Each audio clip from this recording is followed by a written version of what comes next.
Ishmael Chapter 9, sections 4, 5, and 6. One day, Ishmael began, the gods were considering the administration of the world in the ordinary way, and one of them said, "Here's a spot I've been thinking about for a while, a wide, pleasant savanna. Let's send a great multitude of locusts into this land. Then the fire of life will grow prodigiously in them, and in the birds and the lizards that feed on them, and that will be very fine." The others thought about this for a while. Then one said, "It's certainly true that if we send the locusts into this land, the fire of life will blaze in them and in the creatures that feed on them, but at the expense of all the other creatures that live there." The others asked him what his point was, and he went on. "Surely it would be a great crime to deprive all these other creatures of the fire of life, so that the locusts and the birds and the lizards can flourish for a time. For the locusts will strip the land bare, and the deer and the gazelles and the goats and the rabbits will go hungry and die. And with the disappearance of the game, the lions and the wolves and the foxes will soon be dying too. Won't they curse us and call us criminals for favoring the locusts and the birds and the lizards over them?" Now the gods had to scratch their heads over this because they'd never looked at matters in this particular light before. But finally one of them said, "I don't see that this presents any great problem. We simply won't do it. We won't raise a multitude of locusts to send into this land. Then things will go on as before, and no one will have any reason to curse us." Most of the gods thought this made sense, but one of them disagreed. "Surely this would be as great a crime as the other," he said, "for don't the locusts and the birds and the lizards live in our hands as well as the rest?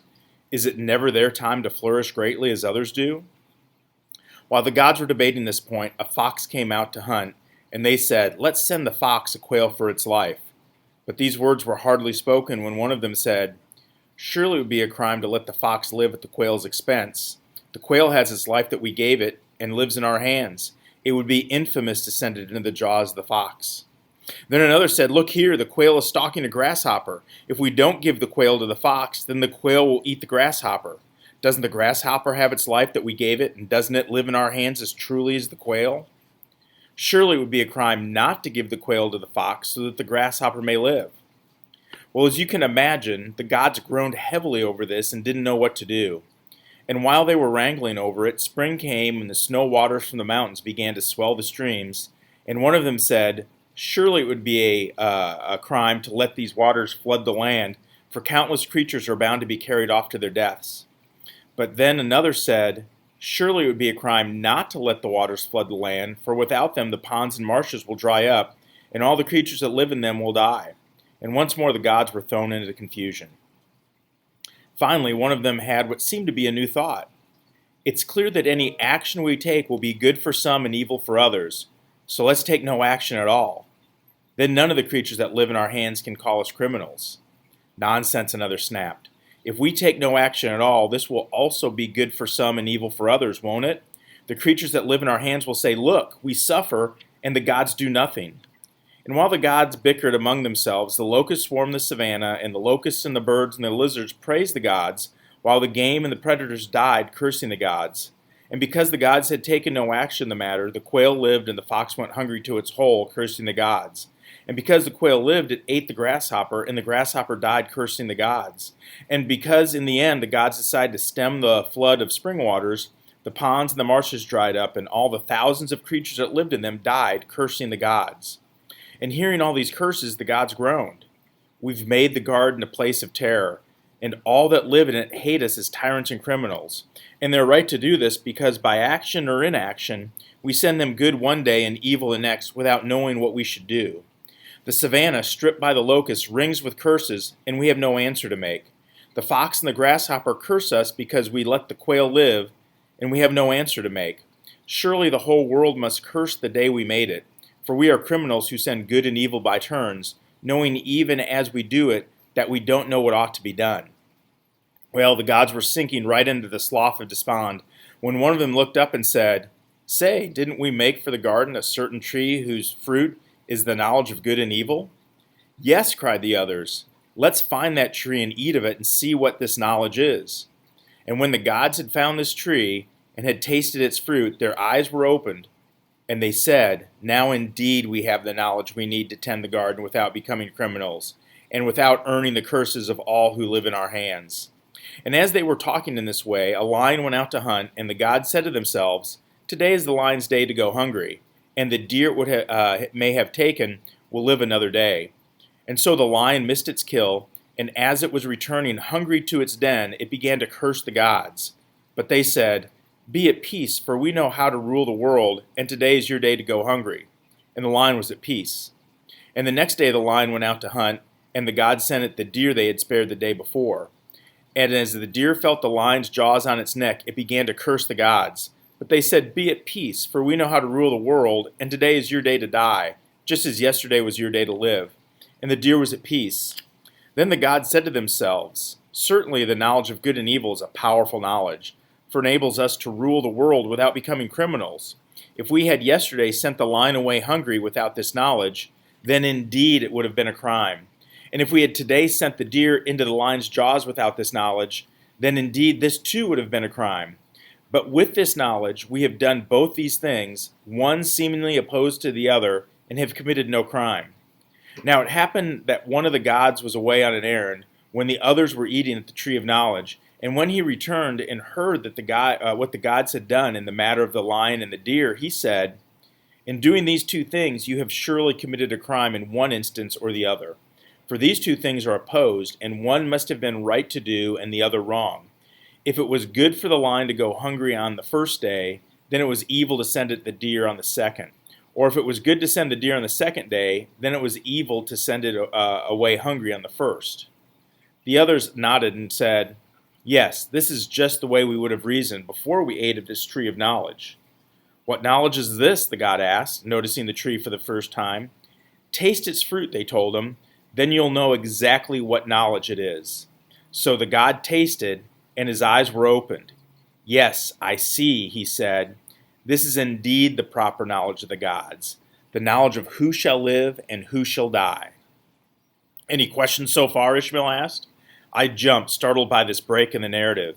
"No, this is fascinating." Ishmael went on. "When the gods saw that Adam was awakening, they said to themselves, 'Now here is a creature so like us that he might also almost be one of our company. What span of life and what destiny shall we fashion for him?' One of them said, 'He is so fair, let's give him life for the lifetime of this planet. In the days of his childhood, let's care for him as we care for all the others in the garden, so that he learns the sweetness of living in our hands. But in adolescence, he will surely begin to realize that he's capable of much more than the other creatures, and will become restless in our care. Shall we then send him to the other tree in the garden, the tree of life?' But another said, 'To lead Adam like a child to the tree of life before he had even begun to seek it for himself would deprive him of a great undertaking by which he may gain an important wisdom and prove his mettle to himself. As we would give him the care he needs as a child, let's give him the quest he needs as an adolescent. Let's make the quest for the tree of life the occupation of his adolescence. In this way he'll discover for himself how he may have life for the lifetime of this planet.' The others agreed with this plan, but one said, 'We should take note that this might well be a long and baffling quest for Adam. Youth is impatient, and after a few thousand years of searching, he might despair of finding the tree of life. If this should happen, he might be tempted to eat of the tree of knowledge of good and evil instead.' 'Nonsense,' the others replied. 'You know very well that the fruit of this tree nourishes only the gods. It can no more nourish Adam than the grasses of the oxen. He might take it into his mouth and swallow it, but it would pass through his body without benefit.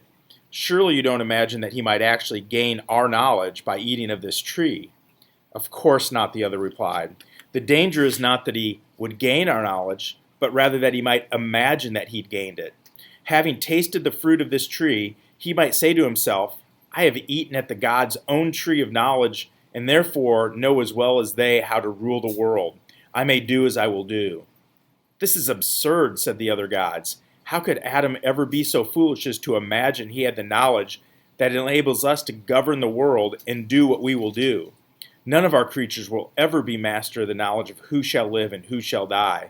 This knowledge is ours alone, and if Adam should grow in wisdom till the very eclipse of the universe, it would be as far beyond him as it is right now.'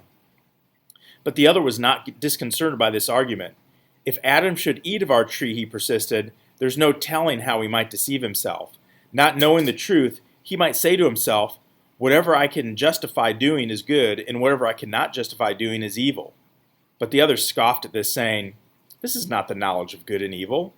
"Of course it's not," the other replied. "But how would Adam know this?" The other shrugged.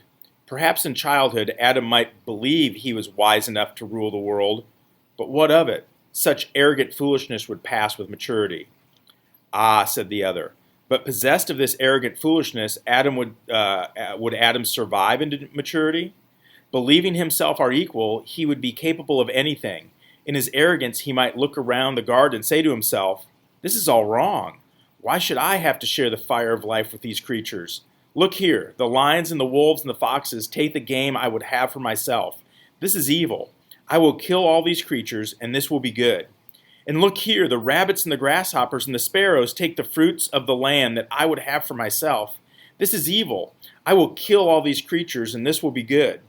And look here, the gods have set a limit on my growth, just as they've set a limit on growth for all the others. This is evil. I will grow without limit, taking all the fire of life that flows through the garden into myself, and that will be good. Tell me, if this should happen, how long would Adam live before he had devoured the entire world?" "If this should happen," the other said, "Adam would devour the world in a single day, and at the end of the day he would devour himself." "Just so," the other said, "unless he managed to escape from this world. Then he would devour the entire universe as he had devoured the world. But even so, he would inevitably end up devouring himself, as anything must that grows without limit." "This would indeed be a terrible end for Adam," another said. "But might he not come to the same end even without having eaten at the tree of knowledge of good and evil? Might he not be tempted by his yearning for growth to take the fire of life into his own hands, even without deluding himself that this was good?" "He might," the others agreed. "But what would be the result? He would become a criminal, an outlaw, a thief of life, and a murderer of the creatures around him, without the delusion of what he was doing was good, and therefore to be done at any cost.